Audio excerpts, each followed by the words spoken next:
contact through either one of those, and you can help spread the word. I'd love to put a trailer on my show and do that. And also, how did you all start out in film school? Because we have a lot of new students. We help not just actors, we help singers, a lot of behind-the-scenes film. So I'd like to do your next film, but behind the scenes. Okay. I'm serious. Well,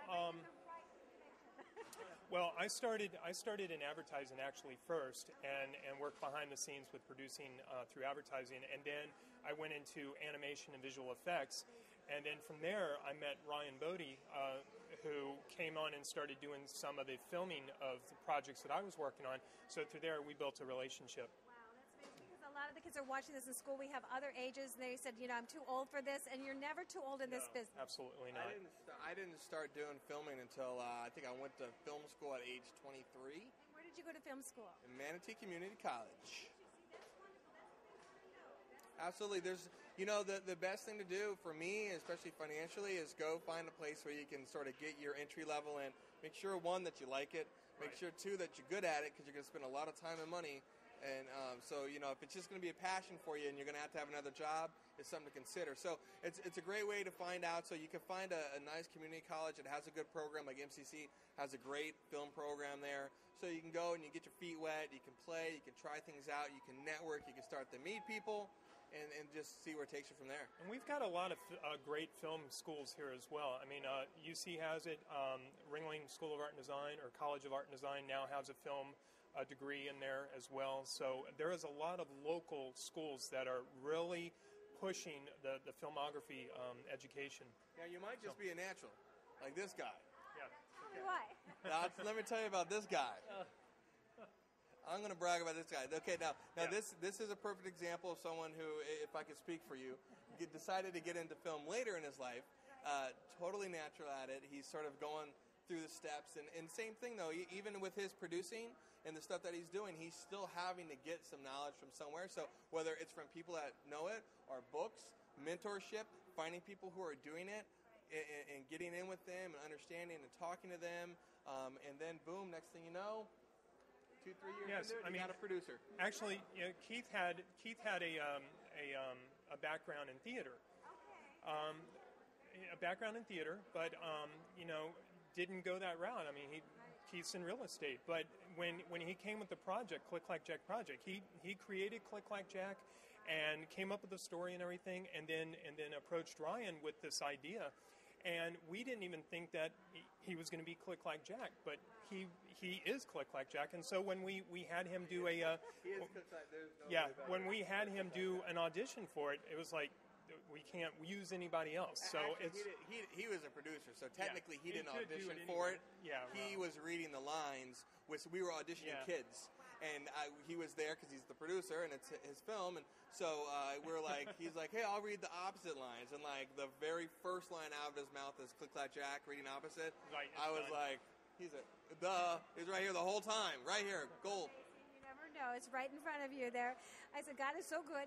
Another thing is, real quick, a lot of people want to know, how many times have you submitted your film to the film festivals? Wow, we've through a site called Without a Box. It's a one-stop place where you can register your film, put all the information on there, and then they have a listing of film festivals that submit to them, and you can submit from that very easily.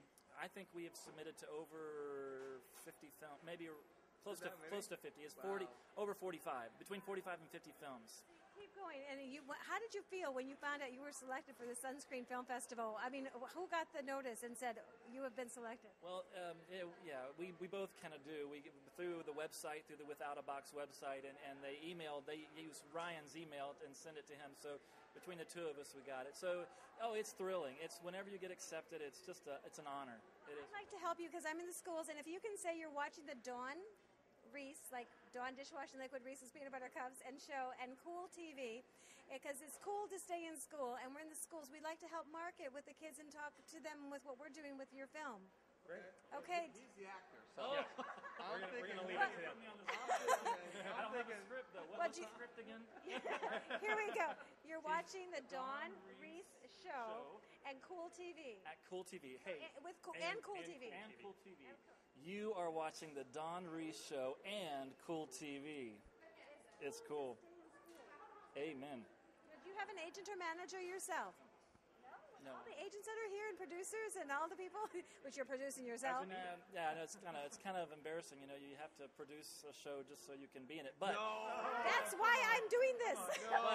but you heard them say that first. That I have to be honest when I say that I would have picked him no matter what, even if he wasn't the producer. Absolutely. He is that good. If you go and you go and watch it, you'll see. You'll be like.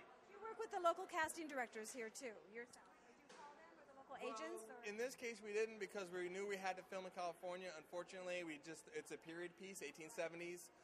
We did hire a casting director out of Orlando. No, not Orlando, Miami, just to try, because we wanted to try and pull people in locally.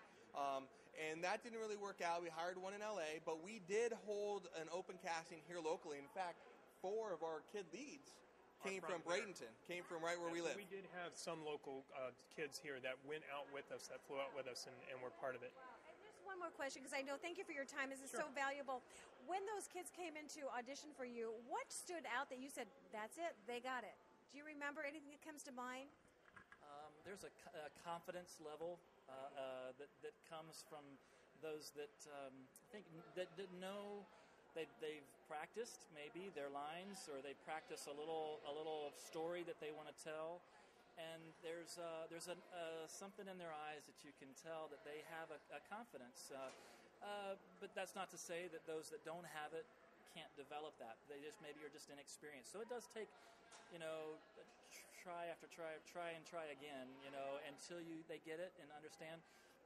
But sometimes I didn't understand this. They've understood this more because they've done more auditions. But for somebody doing it for the first time, there were certain roles, and as we were writing the story and understanding what we wanted, as soon as you saw it, whether that was in the appearance and or in the way they delivered the lines, as soon as you saw it, you knew it, that's the person for it. So it's just interesting how it works out that way. So you just never know. You just audition for a lot of different parts, and all it takes is that director or producer saying, that's what we want. We want that look, or we want that sound, or we want that Perfect for that role, that specific role. Thank you, gentlemen, so much. And we look forward to promoting your film. And I'm Dawn Reese, your entertainment reporter. And thank you again. You've been the longest interview, and you're like a documentary in itself. Good luck to you. We're on American Idol. Poor. Thank you so much. Very much. Do you have cards that I can send you? Absolutely. I'll let you know when this airs too. Oh, and that would get be you a wonderful. copy and- That'd be wonderful. Are you guys? Yeah, we're together, but he does catering too. We have a catering company for great. 5-star catering. He's done Burn Notice and Miami Vice. So we'll send you a proposal on that too. I'm out. Perfect. Hi, I'm Dawn Reese, your Hollywood entertainment reporter, bringing you the best of the best right here in St. Petersburg at Movie Co. with the Film Festival. And I have these wonderful men that are filmmakers, and you are? Jerry Chambliss. Okay. Ryan Bodie. Keith Thomas. This is one of my inquiry moms want to know. We're going to come back to her in just a moment with her segment. And again, you are? Jeannie Taylor. That's right. And tell me about what you're doing in St. Pete. Well, we have a film here called Click Like Jack that's in the feature category. So we're here supporting our film and telling everybody about our faith-based film that's for children. Oh, awesome. Now tell us about your film. What is it about? Our film is called Click Like Jack. It's about an 1870s rail engineer who uses biblical principles to help try and save his town from the greedy Baron Snodgrass, who wants to destroy the town to look for gold beneath it. It's very apple dumpling gangish type of mentality for the film. And we have the one of the stars of it. This is Click Clack Jack. Star of the show, executive producer. Fantastic. We are having a blast. This is so much fun. We've looking forward to getting this out so people can see it, because it has such a great message behind it. And it is geared, really, we geared it for like a 7 to 9-year-old, 7 to 10-year-old. So that was our target market. And families are refining it, so we go to these festivals that the moms and dads are enjoying it too as well. Where are you gentlemen from? Sarasota, Bradenton area. So you're we're right a local crew. Awesome, because I do have an inquiry mom that has a child, and we have different segments, and we're in the schools with Cool TV. And you want to say something?